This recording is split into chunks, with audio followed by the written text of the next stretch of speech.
people are watching. Ce film est infiniment plus réussi qu'il ne mérite de l'être. Sachant sur quelle licence il se base.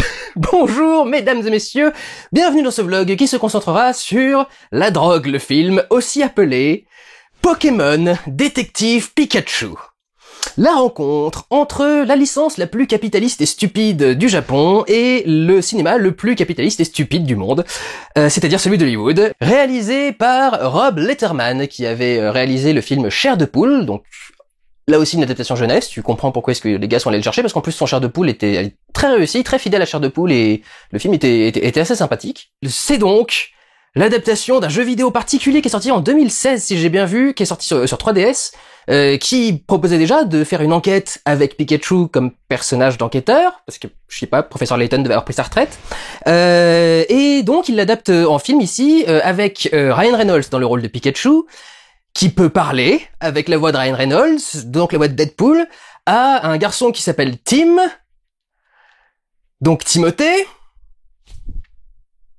qui n'aime pas les Pokémon et qui essaye de convaincre que les Pokémon c'est bien, tout en essayant de l'aider à retrouver son papa qui a disparu, alors qu'il est donc son papa qui était policier et qui a disparu pendant qu'il menait une enquête qui concerne l'univers des Pokémon en général. Voilà, des choses qui se passent un peu étranges avec les Pokémon qui vivent dans notre monde normal, puisque c'est le truc de ce film, c'est que dans ce film c'est un monde réel comme le nôtre, mais dans lequel les Pokémon existent.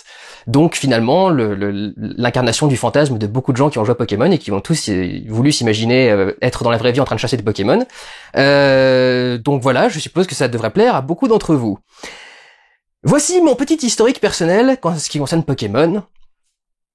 Le 8 octobre 1999, je suis sorti de mon collège, le collège Anatole Lebras, qui était situé juste à côté d'un magasin de jeux vidéo qui s'appelait Séquence News et qui était donc le fief de tout le collège, puisque comme il était sur le chemin de la sortie, littéralement le trottoir d'après la rue du collège, évidemment on passait tous notre temps là-bas une fois que les cours étaient finis, avec la proprio extrêmement sympathique et incroyablement jeune dans sa tête pour une femme de 50 ans, qui s'appelait Gracia, donc une femme de 50 ans qui avait créé un magasin de jeux vidéo, qui était assisté par Laurent, qui était un mec super sympa aussi, que j'ai recroisé après quand je suis moi-même devenu vendeur de jeux vidéo un peu plus tard. Et donc ce 8 octobre 1999, je suis arrivé dans ce magasin Séquence News dans lequel j'allais tout le temps avec mes potes, et je les ai tous vus se ruer sur 2 boîtes de jeux vidéo. Et je leur disais, mais pourquoi vous achetez 2 jeux vidéo en même temps là? Et ils m'expliquent, bah c'est Pokémon, ça vient de sortir, c'est fait par Nintendo, c'est sur Game Boy, et donc le principe c'est que t'as 2 cartouches, sur chaque cartouche t'as une centaine ou une cinquantaine de Pokémon, et il faut acheter les 2 pour les collectionner tous. Et je les ai regardés, je leur ai fait, mais vous êtes cons? Et là, ils ont acheté les 2 boîtes, qui valent toutes les 2 le même prix, hein, parce que c'est pas parce que c'est le même jeu, juste avec des sprites, des sprites différents, en 2D, des sprites 2D, différents, que on peut les vendre tous les 2 au prix fort. Si au moins les jeux s'étaient vendus en pack, et ou que les 2 avaient fait à eux 2 le prix d'un jeu normal, j'aurais encore pu comprendre, quoi. Mais là, c'était clairement juste la pire technique commerciale au monde pour essayer de vous faire dépenser vos thunes pour de la merde que vous avez envie d'acheter parce que c'est tout mignon et tout gentil, machin, et puis comme ça tout le monde les connaît, et puis c'est un truc comme ça entre initiés, machin. Et ensuite le truc a explosé. C'est le jour où j'ai compris que l'humanité était perdue. Le jour où j'ai compris qu'elle était vraiment totalement soumise aux règles du marketing et de la vente et des trucs dans ce genre-là, et que oui, même si on lui disait clairement qu'on se foutait de sa gueule et qu'on lui filait des trucs juste pour qu'elle dépense ses thunes, elle allait le faire. Donc voilà, c'était un jour sombre dans ma vie, et après du coup, devenant vendeur Micromania, je me suis retrouvé moi-même à entretenir le système, à faire des réservations pour des Pokémon diamants et or, à vendre des Pokémon noirs et blancs, etc., etc. Or et argent aussi, je crois qu'ils sont sortis quand j'étais encore vendeur de jeux vidéo. Par contre, je me suis arrêté en 2011, donc j'ai pas vu le détective Pikachu quand il est sorti, quoi. Mais ça j'ai bien déprimé autour de cette licence. Et donc, allant voir ce film, je m'attendais à sortir de là en disant « Mais quelle grosse merde! C'est honteux, etc., etc. » Et je suis presque frustré de devoir dire que non, le film Pokémon Détective Pikachu, en fait, est assez cool, relativement réussi, relativement intéressant, divertissant, puisque c'est ce que c'est censé être, hein, c'est un divertissement hollywoodien, et puis à la base, c'est un truc qui est pas non plus le truc le plus intelligent du monde, Pikachu, Pokémon, vous serez d'accord avec moi. Donc du coup... je suis assez surpris, mais je ne peux qu'abdiquer. C'est vrai que le film a été plutôt bien fait, bien écrit, bien présenté, le film est cohérent, respecte bien ses propres règles, L'histoire se développe un peu toute seule. Il est loin d'être parfait au niveau du jeu d'acteur en particulier. Il y a beaucoup d'acteurs qui je trouve pas très doués. Même par exemple Ken Watanabe, qui est un acteur qui en principe est vachement doué. Et là, pour le coup, je le trouvais très moyen. Bill Nighy est peut-être celui qui est encore le plus constant par rapport à son truc habituel. La pire, c'est Lucy. Comment elle s'appelle l'actrice? Catherine Newton. Je crois qu'il y a pas une réplique du personnage que j'ai trouvé crédible pendant le truc, mais voilà, c'est pas un truc énorme non plus. Il y a j'ai un petit questionnement sur la cohérence de la voix de Pikachu, parce qu'ils ont donné l'explication quand même dans le film au fait que Pikachu ait cette voix. Et une fois qu'elle est terminée, tu te dis, alors ça explique la voix. En revanche, il y a beaucoup d'autres choses autour que ça explique pas vraiment. Et c'est un peu étrange, du coup. Enfin, ça fonctionne bizarrement. Ça arrange un peu le scénario, quoi. C'est le seul petit point. Faut dire que c'est un peu le plus farfelu aussi, donc c'est un peu le plus compliqué à expliquer. Le fait que que Pikachu parle et soit compréhensible.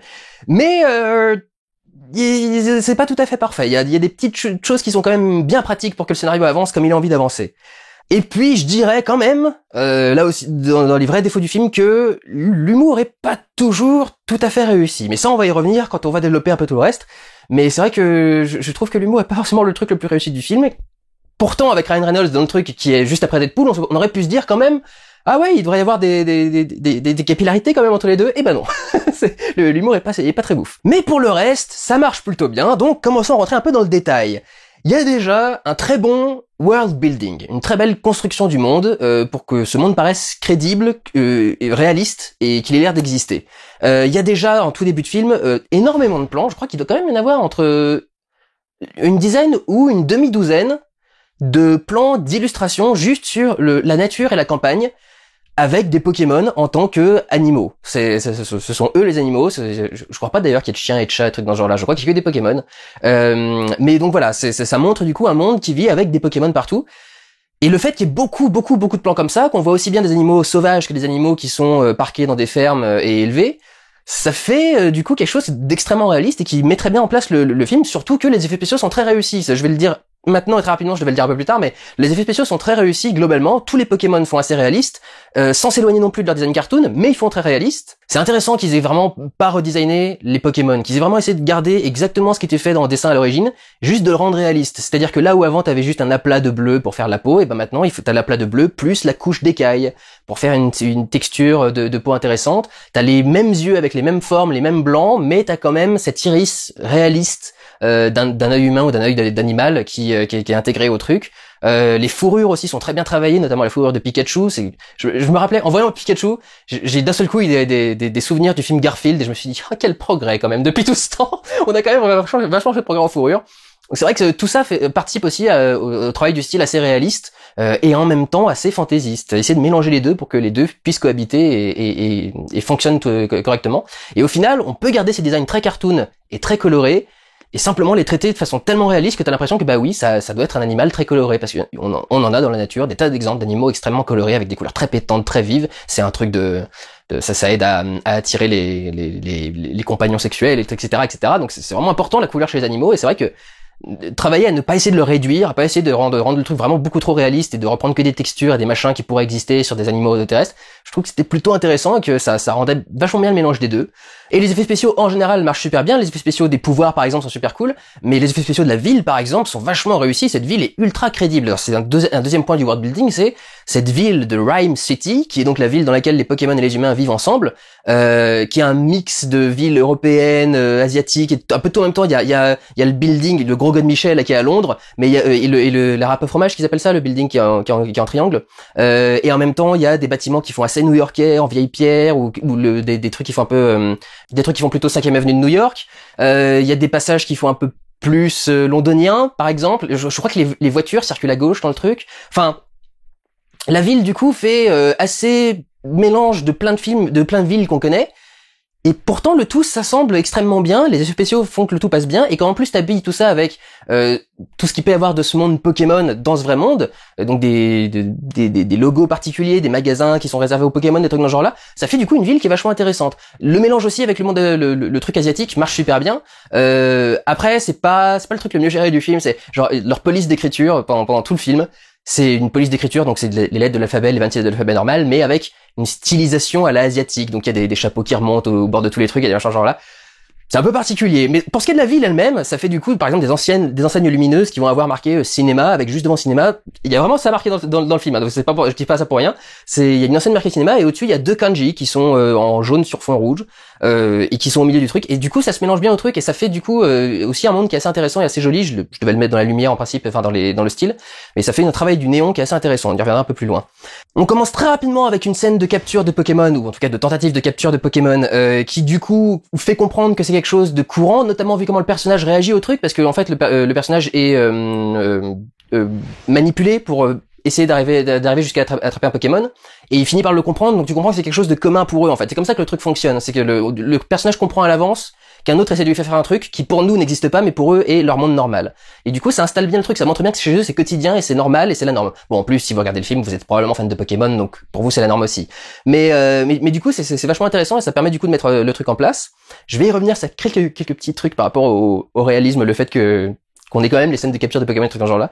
Les combats organisés, qui ont aussi l'air d'être tout à fait naturels et faits de façon habituelle, avec des lieux qui ont l'air tout à fait préparés et étudiés pour ça. Donc du coup, ça met en place un bon truc. Ça met aussi en place le fait que tu puisses les faire se battre, etc. Donc tout ça crée aussi ce monde avec les Pokémon. Et puis en termes de world building général, pour ce qui va servir au scénario aussi, ce qui s'appelle le R. Je sais pas si c'est expliqué dans les trailers ou dans le reste, donc je vais juste dire que ça s'appelle le R.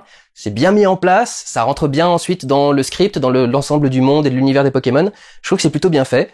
Et un truc qui est très très bien mis en avant aussi, mais qui est très bien présenté aussi par rapport au world building, c'est les hologrammes. Là dans le film c'est neuf pour eux, le personnage principal de Tim, Justice Smith, donc un autre des films de Will Smith, des fils de Will Smith, remarque que les hologrammes existent et il connaissait pas ça avant. Donc du coup pour t'expliquer ça, on t'explique qu'en fait le personnage qui a créé ça est handicapé, et parce qu'il est handicapé du coup, il avait envie de voir le monde extérieur et il a demandé à ce qu'on lui crée des hologrammes pour faire comme s'il pouvait se promener dans le monde extérieur. Plutôt intéressant, plutôt bien trouvé, et ça montre que du coup ce monde est assez cohérent, concret et bien pensé, quoi, bien réfléchi dans toutes ses bases. Ensuite, on a un bon storytelling en général. L'histoire est pas la plus ouf du monde. Les retournements se voient un peu venir, un peu à des kilomètres même. J'ai marqué dans le truc. Alors si vraiment la fin du film c'est celle qu'on nous a expliquée ici, on nous l'a expliqué un petit peu tôt, donc c'est probablement l'inverse.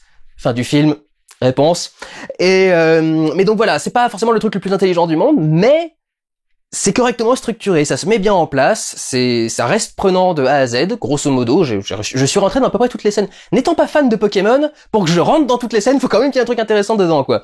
Donc du coup voilà, il y a un début in medias res qui fait que tu rentres directement dans l'action, que tu rentres directement dans les enjeux, tu comprends qu'il y a quelque chose d'important et de compliqué qui se déroule. Je sais pas si tout le monde est au courant de d'un des Pokémon qui est présent dans ce film. Je crois qu'il était dans les bandes annonces au final, ils l'ont mis dans une des dernières bandes annonces. Mais du coup, quand tu le vois dès le début du film, tu fais parce que bon, je le connais du coup moi aussi, hein, je sais ce qu'il est ce personnage. Donc quand je l'ai vu arriver, je fais tiens, d'accord, il utilise celui-là. Donc voilà. Mais c'est vrai que même si c'est pas très original, c'est très bien structuré, c'est très bien présenté, ça avance correctement, les choses sont bien faites. Bon, il y a aussi le fait que les personnages soient un petit peu clichés, mais bon, c'est pas monstrueux, quoi. Franchement, c'est tout à fait regardable.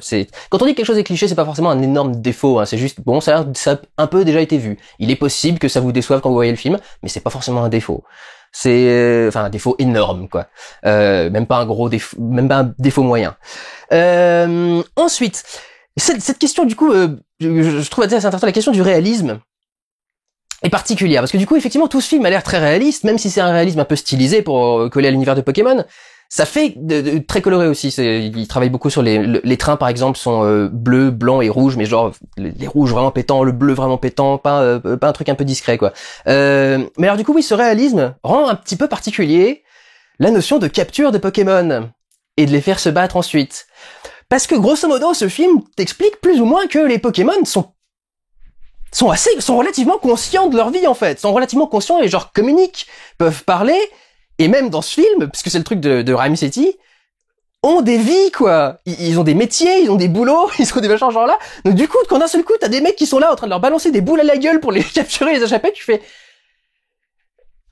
C'est un petit peu malaisant, il y a un truc qui passe un petit peu moins bien, et pour rattraper ça, du coup ils t'ont créé une petite astuce en plus, un peu différente du jeu vidéo. C'est que dans ce film, du coup, il me semble, hein, c'est que dans ce film, si tu veux capturer un Pokémon, tu dois pas juste l'affaiblir en le combattant, comme dans les jeux vidéo, si je me rappelle bien de ce concept de jeu vidéo. Ils doivent aussi être d'accord pour être capturés. C'est-à-dire ils doivent sentir une connexion avec toi et du coup aller vers toi. Et du coup, c'est l'astuce qui permet de te dire, oui, donc comme ça, je suis pas un salaud qui est en train de capturer des créatures douées de conscience pour les enfermer et leur faire se battre jusqu'à la mort, etc. Ce qui est un petit peu plus compliqué, quoi, à faire fonctionner. Quand on dit que les Pokémon sont eux-mêmes d'accord pour se faire capturer et ensuite se battre, là, du coup, ça devient un peu plus cohérent. Mais c'est là, du coup, que le réalisme est compliqué à gérer, quoi. C'est pour ça que il faut bien comprendre que le réalisme, c'est quelque chose de compliqué à gérer dans des trucs qui sont comme ça, quoi, dans des univers de fiction. Ils l'ont bien géré, du coup, avec ce truc-là. Enfin, c'était limite, quoi. Heureusement qu'ils démarrent le film avec ça, en plus, quoi. Vous imaginez si dans le film, le mec était en train de leur casser la gueule et de foutre une nion jusqu'à ce qu'il rentre dans la boîte, etc. Je suis sûr qu'il doit y avoir une vidéo YouTube qui était faite comme ça. Mais, imaginez que ça se passe comme ça dans le film, ce serait beaucoup moins mignon, tout à coup, quand même. Mais c'est marrant, en plus, de voir à quel point ce film essaye de se prendre au sérieux, parce que, genre par exemple le début du film, on pourrait se dire bon bah le film Pokémon ça va démarrer avec une grosse fanfare, des couleurs partout, des machins. T'as le titre en blanc sur fond noir qui apparaît, peut-être bleu, sur fond noir qui apparaît. T'as un fondu ensuite jusqu'à un petit truc de campagne avec un centre de recherche qui se dévoile derrière une montagne au fur et à mesure que la caméra qui est en plan aérien bouge un petit peu et déplace la montagne du champ. Et t'as juste le vent un peu menaçant qui est en train de derrière, et après t'as une musique avec les violons qui débarquent, etc. Il y a un truc bien sombre et tout, et tu fais ça, c'est le début du film Pokémon Détective Pikachu, vous êtes sérieux?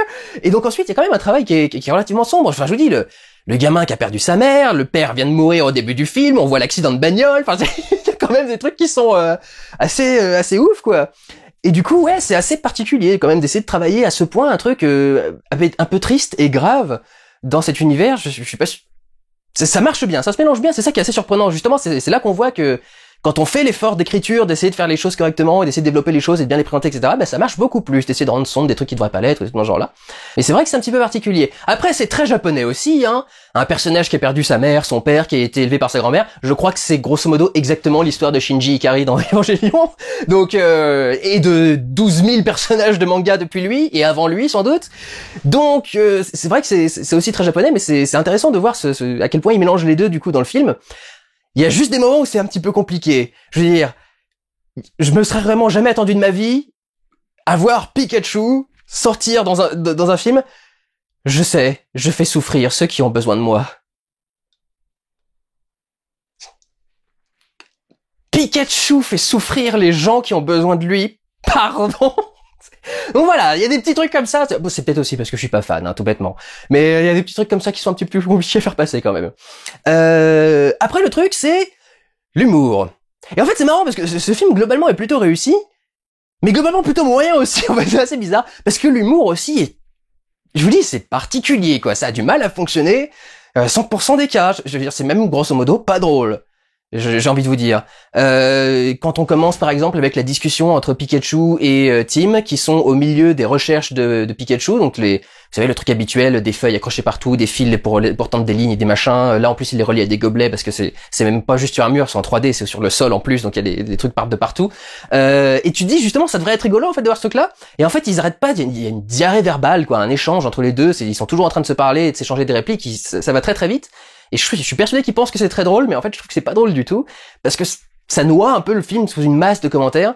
Et la discussion est pas très drôle. Ils sont en train de parler, ils sont en train d'échanger plein de trucs. Pikachu présente ses théories, et il arrête pas d'envoyer la lumière dans la gueule de Tim. Comme s'il était dans une salle d'interrogatoire, en train de mettre la lumière sur la gueule du mec pour le mettre mal à l'aise quand il l'interroge, etc. Et tu fais, mais t'es juste en train de lui parler, puis c'est pas drôle, en fait, de lui mettre la lumière juste comme ça devant la gueule, parce que t'es pas dans une scène d'interrogatoire de suspect, donc la blague fonctionne pas. Enfin, je dois vous avouer qu'en plus la salle a été relativement silencieuse pendant tout le truc. Je vais même vous dire qu'il y en a 2 qui sont sortis pendant le truc, mais ils étaient plutôt adultes, donc je suppose qu'ils savaient pas s'ils allaient voir. Mais ça marche pas, cette scène marche pas, par exemple, typiquement. Il y a quand même une blague de paix, quoi, littéralement. Il y a un moment où il voit, Tim voit quelque chose arriver dans la rue devant lui, il fait « Oh, c'est quoi ça ?» Et t'as Pikachu qui fait « Ah, je sais, c'est silencieux mais mortel. » Et on vient de faire une blague comme quoi Pikachu avait pété, ouais, d'accord, très bien. Ça me pousse pas vraiment à rire, quoi. Même la scène, justement, qui est juste après ça, où ils sont en train d'interroger le mime, je sais plus comment il s'appelle, hein, excusez-moi, je connaissais pas les noms des Pokémon, c'est... Moi, je n'ai pas gâché ma vie et les rares cellules de mémoire qui me restent là-dedans pour essayer d'apprendre les 800 Pokémon qui existent. Même le truc du mime, où ils sont en train de faire un truc, ils essaient de faire de l'humour noir, en fait, dans cette scène-là. Et même ça, en fait, ça marche pas. Je pense qu'il pensait que l'humour noir, d'un seul coup dans le film, allait créer un choc tellement brusque que du coup, les gens allaient rire normal, quoi, par réaction directe. Et je trouve que ça marche pas du tout, en fait. Je trouve que c'est pas très rigolo et il y a juste la chute. En fait, c'est 2 minutes de build-up jusqu'à une chute, quoi, on va dire. Et la chute, elle arrive genre pile poil avant le cut et avant que la scène se termine. Donc, ça fait beaucoup de travail pour pas grand-chose. Et puis aussi, en plus d'une blague de paix, il y a aussi un passage par exemple où Pikachu se pisse dessus parce qu'il est tellement excité d'avoir appris quelque chose. Et là encore, tu te dis, ça, tu sens que ça vient de Ryan Reynolds, tu vois, ça peut venir ça pourrait être une blague à la Deadpool par exemple, comme Deadpool qui se fait tirer une balle dans le cul ou des trucs dans ce genre-là. Le Pikachu qui se pisse dessus parce qu'il est excité d'apprendre quelque chose, ça fait très Ryan Reynolds. Et pour le coup, je trouve que ça colle pas du tout à Pokémon et à tout le reste, quoi. Enfin, pour moi, c'est un truc qui va pas du tout. Par contre, là, toute la salle s'est marrée pour le coup. Hein. Il a fallu une blague aussi bas de plafond pour que la salle réagisse vraiment. La plupart des autres blagues qu'ils essayent de faire un peu plus travailler, c'est toujours tombé à plat. Il y a eu très peu de réactions dans la salle, quoi. Au final, le passage que je trouve le plus rigolo dans le film, et un passage sur lequel le reste de la salle a aussi rigolé, c'est un moment où Pikachu réagit un petit peu comme un chien ou un chat, quand on s'occupe de lui. C'est pas non plus le truc le plus élaboré. Reste que tout le reste fonctionne bien. Je vous dis, le scénario, lui, avance tout seul, donc même si les blagues sont pas bonnes, tu t'en fous, le scénario avance, et puis t'as les scènes d'action du coup qui marchent bien, qui sont plutôt cool. La toute première scène d'action, elle est pas terrible. C'est une scène où t'as un Pokémon qui vole au-dessus d'une voiture pour essayer de la rattraper. C'est une course-poursuite entre les deux. Et tu vois que la voiture roule à 80 km/h et qu'il y a même des plans où je suis persuadé qu'ils ont accéléré le plan. Parce que tu vois que la voiture va vite, mais il n'y a pas le flou de mouvement qui devrait coller à une voiture à cette vitesse. Donc je suis presque sûr que c'est des plans accélérés tellement la voiture est molle et va pas très vite. Donc pour la première scène du film, je me suis dit, ouais, c'est quand même un peu con, quoi. La première scène est molle. Mais pour le reste, elles sont toutes plutôt cool, toutes bien filmées, bien présentées et lisibles. Même les scènes dans lesquelles il y a énormément de Pokémon, parce qu'il y a beaucoup de scènes où il va y avoir un gros chaos à base de plusieurs Pokémon qui sont en train de foutre le bordel, et même ces scènes-là sont très bien mises en scène, très lisibles, très bien cadrées, très bien foutues, et toujours compréhensibles. Donc du coup, c'est vrai qu'au niveau des scènes d'action, ça marche très très bien, et en plus, elles sont cool à suivre, quoi. C'est vrai qu'elles sont intéressantes. Il y a une scène qui est absolument ouf, et je vous avoue, même moi, quand j'ai vu le truc, j'étais en train de regarder la scène, j'ai fait, hein? Toute la scène dans la forêt. Toute la scène dans la forêt, j'ai vu le truc, j'ai fait putain, mais c'est incroyable, à ce point casser le cul pour faire une scène aussi impressionnante dans ce film Pokémon, quoi. C'est le petit truc qui me pose problème, c'est que c'est complètement oublié dans le reste du film et ça sert pas du tout. Et tu dis bon, quand même, faudra le gérer un jour ou l'autre ce truc. Mais c'est vrai que cette scène est incroyablement bien faite et elle est absolument ouf à regarder visuellement, quoi. Et c'est super prenant et tu restes dedans de bout en bout, quoi. Et puis pour le coup, la scène de climax, la scène finale est très intéressante, impressionnante, il y a plein de trucs qui se passent, tu sens que c'est pas un film limité dans son budget et tu sens qu'ils se sont bien lâchés pour faire le climax qu'ils avaient envie de faire et ça marche plutôt bien, quoi. C'est assez impressionnant, c'est très bien fait et c'est assez cool. En plus dans cette ville qui est justement très spéciale, donc c'est vachement intéressant. C'est l'endroit visuellement le plus intéressant en plus pour que la scène se déroule, donc ça marche plutôt bien. Il y a sans doute un petit hommage à Spider-Man, le Spider-Man de Sam Raimi dans ce passage-là parce que un défilé avec des ballons gonflables, etc. Et à Batman, le Batman de Burton avec le plan du Joker et tout le bordel. Donc du coup voilà, les scènes restent quand même vachement intéressantes à suivre, elles sont bien filmées et marchent bien et c'est plutôt bien trouvé, quoi, y compris ces scènes d'action et ces combats de fin. Même la partie avec Tim qui lui n'a pas de pouvoir est plutôt intéressante, assez bien faite. Ça marche bien, ça marche vraiment bien au niveau de toutes les scènes d'action et tout le reste. Abordons maintenant rapidement le style avant de terminer ce blog. Donc je vous l'ai dit, il y a un style du coup qui est assez réaliste, notamment quand on est en extérieur, parce qu'en extérieur en plus on a les lumières extérieures qui sont pas trop relevées, donc du coup il y a aussi un sentiment très réaliste à ce niveau-là. Ça aide encore une fois à vendre le film. Il y a un petit truc qui est un peu bizarre au niveau de la lumière, souvent la nuit aussi d'ailleurs, et qui je pense doit venir quelque part d'un des jeux vidéo, parce que en fait quand on est en intérieur dans ces films, il y a des changements de lumière et d'ambiance extrêmement brusques qui se font par fondu en fait. Et genre t'as une scène qui est éclairée en jaune par exemple, la lumière jaune du soleil qui commence à débarquer, qui débarque de l'extérieur. Et d'un seul coup la lumière fait un fondu et devient bleue. Et qu'est-ce qui s'est passé? Pourquoi la lumière vient de changer là? Et j'ai l'impression que c'est un peu pour copier le système. Je suis persuadé qu'il y avait un Pokémon qui gérait l'avancée du temps, les jours, les nuits, etc. Et du coup, je pense que ça doit faire une allusion à ça, quoi. Il va y avoir les couleurs qui changeaient pour montrer l'avancée du temps dans certains trucs.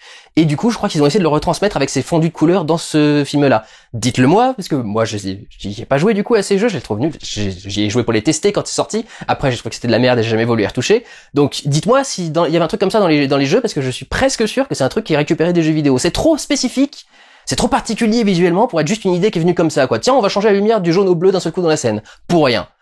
Parce que c'est même pas la tombée de la nuit, en fait. La nuit va tomber plus tard, et quand la nuit tombe, le bleu passe au rouge. Donc tu fais, what the fuck? Donc c'est vraiment, il y a des trucs particuliers par rapport à la lumière, et je suis presque sûr que ça vient du jeu vidéo. Et il y a aussi, du coup, comme je vous l'avais dit, avec ce travail de la ville stylisée, un travail des néons qui est assez intéressant, un travail de la nuit noire, noir profond, et des néons de couleurs, avec plusieurs lumières de jaune, rouge, bleu, etc., qui sont disséminés dans le décor, qui font du coup des plans qui sont assez jolis à regarder, et qui sont esthétiquement plutôt réussis. Ça fait des lumières qui sont assez intéressantes aussi en extérieur. Il y a aussi un travail de la caméra qui est relativement intéressant.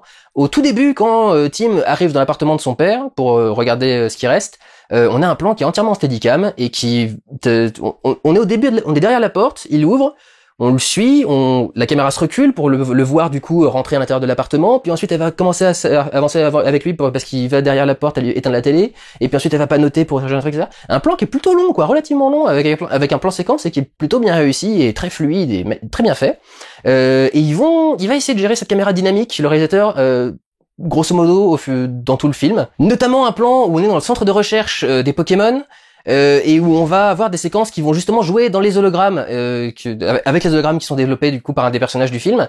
Et on va avoir la caméra qui va se déplacer en temps réel, dans un décor réel, dans lequel il y a des projections holographiques qui sont du coup extrêmement réalistes aussi, et qui vont pas à une vitesse normale, qui vont aller en accéléré, en marche arrière, etc. Mais la caméra, elle, continue à se déplacer à vitesse normale à l'intérieur d'une scène qui, elle, se déroule à une autre vitesse. Donc c'est une séparation du temps, en fait, entre le temps de l'hologramme et le temps du film, qui est assez intéressante, qui rappelle un peu le travail des Wachowski, et qui est du coup assez intéressant, qui donne des plans qui ont un peu de gueule et qui sont recherchés esthétiquement, quoi. C'est,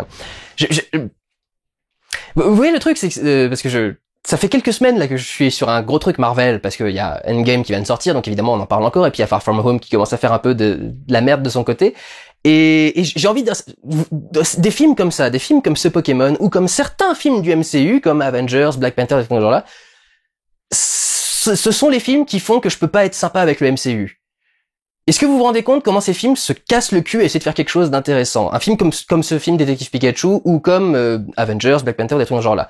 À quel point ils essayent de mettre une mise en scène, de mettre une recherche dans le scénario, dans le traitement des choses, essayer de faire quelque chose par rapport au fait que ce soit un jeu vidéo à la base. Il y a une recherche dans tout ça. Dans ce film, il y a une recherche esthétique, narrative, scénaristique. Ils essayent de faire quelque chose avec leur sujet de base. Même le truc de l'évolution, finalement, est réemployé dans les scénarios du film. Donc c'est vraiment, ça, c'est des films qui essayent de bosser pour faire quelque chose d'intéressant. C'est pas des films qui font le strict minimum.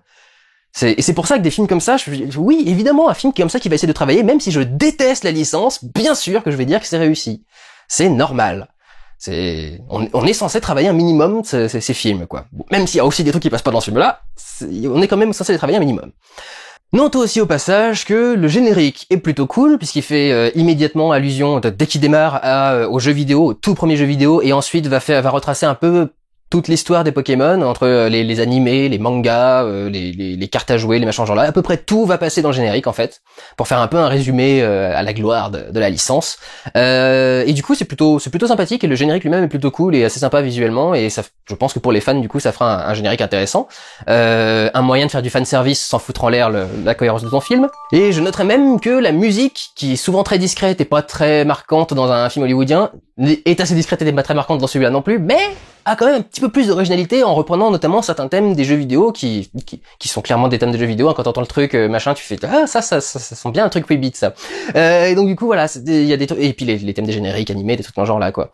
Donc du coup c'est vrai que même la musique était intéressante parce que c'était pas la musique qu'on entend classiquement dans un blockbuster hollywoodien. C'est une musique qui colle plus à l'univers de Pokémon. Donc là aussi, je trouvais que c'était plutôt intéressant et plutôt bien fait. Donc voilà, j'avais pour but de voir qu'est-ce que ça donne quand tu mélanges les deux trucs les plus cons du Japon et des États-Unis, le cinéma de blockbuster et Pokémon. Et ben ça marche. Étonnamment, ça marche. Ouais, ça m'arrache la gueule de le dire, mais le film Pokémon Détective Pikachu est pas mal. C'est un des bons films de l'année. Voilà, je vous laisse donc profiter du film que vous avez probablement attendu en tant que fan de Pokémon. Je vous trouverai ingrat si vraiment vous dites que le film est pas bon. Oui, je suis d'accord, il y a des trucs qui sont assez moyens, mais si vous hurlez pas au génie sur un film qui fait ça, je pense que le film a quand même essayé d'offrir absolument tout ce que les fans de Pokémon voulaient voir à l'écran depuis très longtemps, quoi. Donc, il y aura forcément certaines modifications qui vont faire réagir certains, mais j'ai l'impression que c'est quand même un très bon essai, un essai très réussi de la part d'Hollywood et de Warner qui essaye cette année vraiment sachant que son l'ennemi juré est en train d'arriver en face de lui, le mastodonte, le Golgoth, créé par la fusion entre Disney et 20th Century Fox, ils essayent de se présenter en tant que vraie alternative à Disney, quoi. C'est eux qui font aussi les films les plus pétants et impressionnants. Vous regardez Godzilla King of Monsters, ça a l'air d'être le film le plus catastrophique des films catastrophes jamais réalisés au monde. J'ai l'impression qu'il n'y aura pas une minute de ce film où il n'y aura pas un truc en feu. Et vous regardez Pokémon Détective Pikachu, ça fait un bon film de divertissement, assez proche d'un délire à la Marvel. Je trouve que l'essai est réussi par la Warner, et je suis ravi qu'on ait un studio qui va attaquer Disney sur son terrain, mais en essayant, lui, de faire des vrais films. Ça me fait du bien, parce que putain, qu'est-ce que j'en ai ras-le-bol de la formule Disney, ça commence un peu à me faire chier. Donc là, ça me fait du bien d'avoir un petit ton un petit peu différent, et ouais, je suis content de voir qu'il y a un concurrent solide à Disney qui existe encore. Il faut que ce soit la Warner, évidemment, le truc qui existe depuis 1920, je crois, les frères Warner. Donc c'est vraiment il faut un truc aussi puissant et résistant que ça pour tenir, quoi, parce que la plupart des studios qui ont été créés aux origines du cinéma depuis ont fermé, ont été rachetés, la MGM, Orion Pictures, United Artists, toutes ces boîtes de production qui ont disparu depuis le temps. Warner, c'est une des rares qui est restée depuis le début. Elle a été rachetée, fusionnée, mélangée d'autres trucs, n'empêche que c'est toujours resté la maison mère Warner et qu'ils ont toujours eu cette volonté de faire un vrai bon cinéma, quoi, d'essayer de faire quelque chose de marquant, d'intéressant, d'essayer aussi de soutenir les artistes autant que de faire des films vraiment très divertissants. C'est quand même pas pour rien aussi que c'est eux qui nous ont donné le Dark Knight de Christopher Nolan, etc., etc. Je reste un défenseur du DCEU, pas tous les films et pas l'entièreté de tous les films, mais quand même. Donc voilà, je suis content que ce soit la preuve qu'il y a quand même un concurrent sérieux à Disney, qui peut vraiment l'attaquer sur son terrain et qui peut essayer de faire quelque chose qui pourrait fonctionner à peu près autant. Sait-on jamais, hein, s'ils arrivaient à développer un univers Pokémon, peut-être qu'on pourrait avoir un univers étendu Pokémon et de faire des trucs qui marcheraient. Je sais pas si ça marcherait à fond, parce que il y a eu 22 films d'animation Pokémon, et je crois le même nombre que de films de MCU du coup, et par contre les films Pokémon au cinéma, je crois qu'au bout du 3e, il y a plus personne allait les voir, ils ont fait 140 000 entrées, alors que le premier en avait fait 2,2 millions ou un truc dans ce genre-là. Donc je crois que Pokémon au cinéma, c'est pas forcément le truc qui pourrait le mieux marcher. Mais c'est un premier pas. Avoir fait un truc sur Pokémon, c'est déjà un premier pas, et je trouve que c'est un pas encourageant et intéressant. Puisque réussi.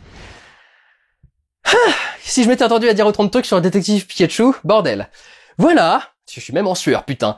Voilà, je trouve que c'est un bon film, je vous encourage à aller le voir, vous l'avez probablement déjà vu, et vous avez probablement pas attendu mon avis, mais oui, je trouve que l'essai Pokémon Détective Pikachu, aussi étonnant que ça puisse paraître, est réussi. Prenez soin de vous, allez voir des films, ciao!